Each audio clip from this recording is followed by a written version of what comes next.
numérivivre, œcuménisme religieux et universalisme maçonnique. Est-ce que la franc-maçonnerie est en compétition avec les religions?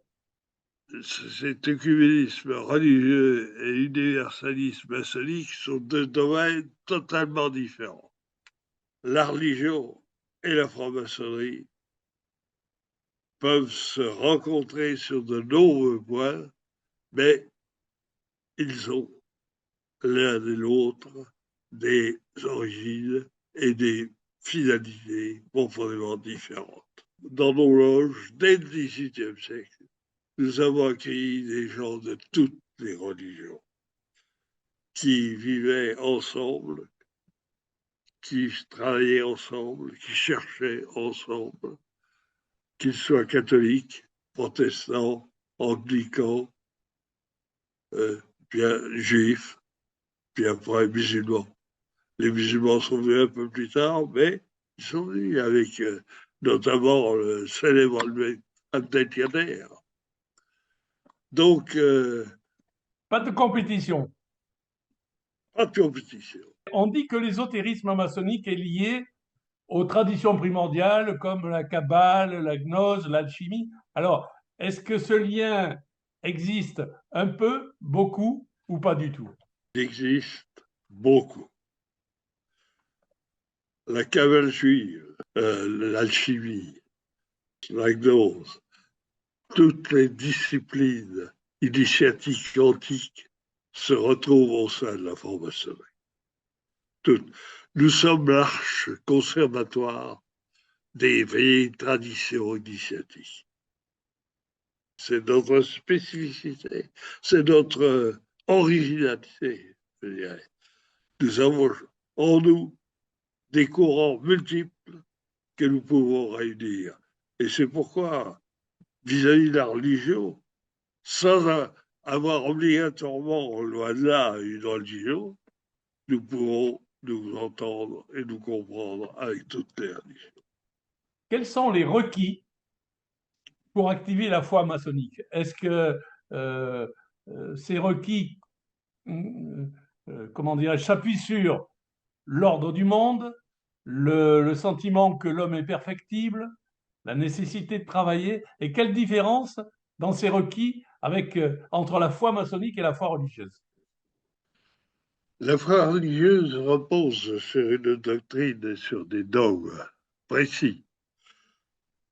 Ce n'est pas inconciliable, cette doctrine et ces dogmes, avec la foi maçonnique. Mais nous n'avons ni dogme, ni doctrine véritable. Sinon, des grands principes comme l'amélioration de l'humanité, le travail pour nous perfectionner, le travail pour perfectionner et aider les autres, cette fraternité que parfois on nous, on nous reproche pas, mais on manque un peu et qui existe réellement en nous. Nous avons des grands principes, bien sûr. Le principe d'humanisme, principe d'humanité, d'une manière générale, le principe de foi, aussi liberté. Nous défendons toujours la liberté, la, la fraternité. Ce sont des grands idéaux auxquels nous demeurons profondément attachés. Est-ce que les francs-maçons s'appuient sur le concept d'un ordre du monde? Oui, Ordo ab chaos.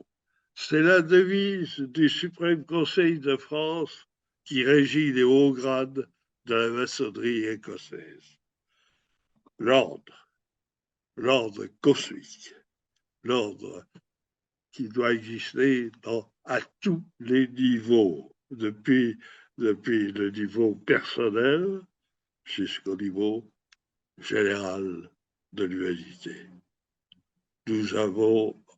Nous croyons vraiment que le monde a été créé par un Dieu, nous l'appelons grand architecte de l'univers, et que ce Dieu est le garant justement, de l'ordre cosmique. Est-ce que la maçonnerie a des relations avec les spiritualités, des philosophies et des religions?